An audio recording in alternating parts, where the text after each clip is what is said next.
এলাকা কিছু লোক আছে যারা বিয়ের সম্বন্ধ আসলে ভেঙে দেয়, তাদের সম্পর্কে কিছু বলেন। খুব দরকারি একটা প্রশ্ন ভাই, খুব দরকারি একটা প্রশ্ন। আমাদের দেশের গ্রামে গঞ্জে এই ধরনের নিকৃষ্ট মানুষ, এই ধরনের ফাসিক এবং পাপিষ্ট মানুষ বহু আছে। এমনকি অনেক লোক আছে নামাজ কালাম পড়ায়, মসজিদে জামাতের সাথে নামাজ আদায় করে, কিন্তু মানুষের বিয়ে শাদী উপলক্ষে খোঁচাখুচি করে। কোন এলাকাতে একটা মেয়ের খবর নেওয়ার জন্য আরেক এলাকা থেকে মানুষ আসছে এলাকাতে আপনাকে পাইছে একটা পুকুরের ঘাটে উজু করতেছেন, দেখছে যে মসজিদের পুকুরের ঘাট, উজু করতেছে, বেচারা নামাজি মানুষই হবে। জিজ্ঞাসা করছেন, ভাই সালাম আলাইকুম, আপনাদের এলাকায় অমুক মেয়েটার সম্পর্কে কিছু জানেন কিনা? আপনি চিন্তা করছেন, আরে তো আপনার শত্রুর মেয়ে, আপনার সাথে তার আইল ঠেলাঠেলি আছে, এই চান্সে আপনি শত্রুতা উদ্ধার করার জন্য বলছেন, ভাই আল্লাহ বাঁচাইছে আপনি আমার কাছে আসছেন ভাই। এই বইলা যে আপনি একটা শয়তানি শুরু করে দিলেন, আস্ত ডাহা ডাহা মিথ্যা কথা বলে ওই বিয়েটা ভাঙে দিলেন।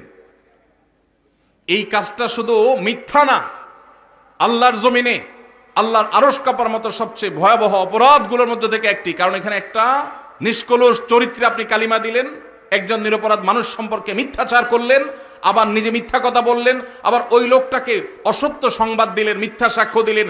অনেকগুলো কবিরা গুনার সমাহার এখানে আছে, একটা কবিরা গুনাহ নয়, অনেকগুলো কবিরা গুনাহ একযোগে হচ্ছে, আপনি টেরও পাচ্ছেন না। জাহান্নামে যাওয়ার জন্য বেশি কিছু দরকার হবে না ভাই। আবার দেখা যায় নিজের পক্ষের লোক সম্পর্কে যদি জিজ্ঞাসা করে, ভাই অমুক ছেলেটা সম্পর্কে কি জানেন? ছেলেটা আপনার বোনের ছেলে, বাইগনা, আপনার কাছেই আসছে। আপনি চিন্তা করলেন, হায় হায় আল্লাহ বাঁচাইছে যে আরেকজনের কাছে যায় নাই। আপনি বলতেছেন, ভাই আমাদের এই গ্রামে যদি একটা ফেরেশতার মতো ছেলে থাকে তো এই ছেলে আছে ভাই, একের ছেলে একের। এই ক্ষেত্রেও আপনি ওই মেয়েওয়ালাদেরকে, মেয়ে পক্ষকে মিথ্যা তথ্য দিয়ে তাদেরকে ক্ষতিগ্রস্ত করলেন, বিভ্রান্ত করলেন, মিথ্যা সাক্ষ্য দিলেন, এক্ষেত্রেও আপনি অপরাধী। তাহলে কি করবেন? যতটুকু সত্য ততটুকু বলবেন। সত্য বলার মতো যদি বুকে বল না থাকে, যদি মনে হয় সত্য বললে আমি মাইদ্যর খাওয়া লাগবে, তাহলে বলবেন, ভাই সরি, অন্য কেউ যারা চিনে জানে তাদেরকে জিজ্ঞাসা করেন, আপনি অ্যাভয়েড করে যান।